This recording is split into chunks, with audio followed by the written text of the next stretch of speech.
Hello అండి. ఈరోజు వీడియోలో తోటకూర పెసరపప్పు ఎలా ప్రిపేర్ చేయాలో చూపిస్తున్నానండి. తోటకూర వేడి చేస్తుందంటారు కదండీ! అందుకని కందిపప్పు బదులు పెసరపప్పు వేయడం వలన పెసరపప్పు చలవ చేస్తుంది కాబట్టి బ్యాలెన్స్ అయిపోతుంది.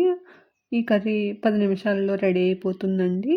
Welcome to Saishree kitchen and daily news. ప్రిపరేషన్‌లోకి వెళ్ళిపోదాం రండి.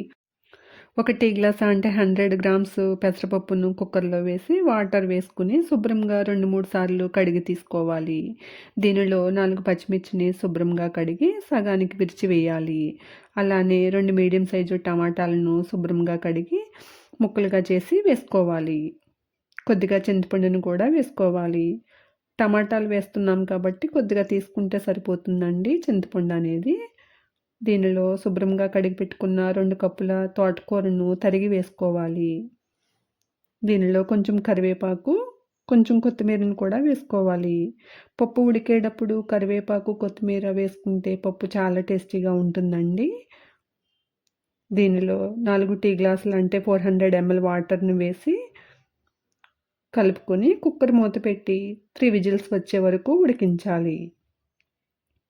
ఆవిరి పోయిన తర్వాత మూత తీసి తోటకూర పెసరపప్పు ఇలా ఉడుకుతుందండి. దీనిలో పావు టీ స్పూన్ పసుపు, అర టేబుల్ స్పూన్ కారం, 1.5 టేబుల్ స్పూన్ కల్లుప్పు వేసుకోవాలి. దీనిని కలుపుకొని మరో 2 టీ గ్లాసుల అంటే 200 ml వాటర్ని వేసి కలుపుకొని మూత పెట్టి మీడియం ఫ్లేమ్లో 3-4 నిమిషాలు ఉడకనివ్వండి. తర్వాత స్టవ్ను ఆఫ్ చేయాలి. పప్పును తాలింపు పెట్టడానికి స్టవ్ మీద బాణలి పెట్టి 1 టేబుల్ స్పూను గీని వేసుకోవాలి. పప్పులో ఆయిల్ కన్నా గీ వేస్తే చాలా టేస్టీగా ఉంటుందండి. దీనిలో 1 వెల్లుల్లిపాయను చితక్కొట్టి వేసుకోవాలి. అర టేబుల్ స్పూన్ జీలకర్ర, అర టేబుల్ స్పూన్ ఆవాలు వేసి వేగనివ్వండి.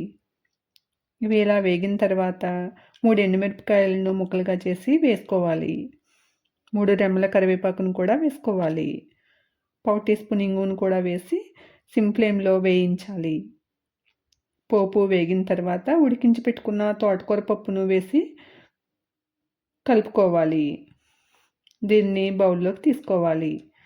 అంతేనండి, ఎంతో టేస్టీగా ఉండే ఫాస్ట్గా అయ్యే తోటకూర పెసరపప్పు రెడీ.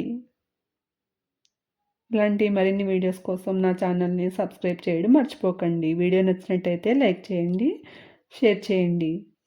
Thank you all.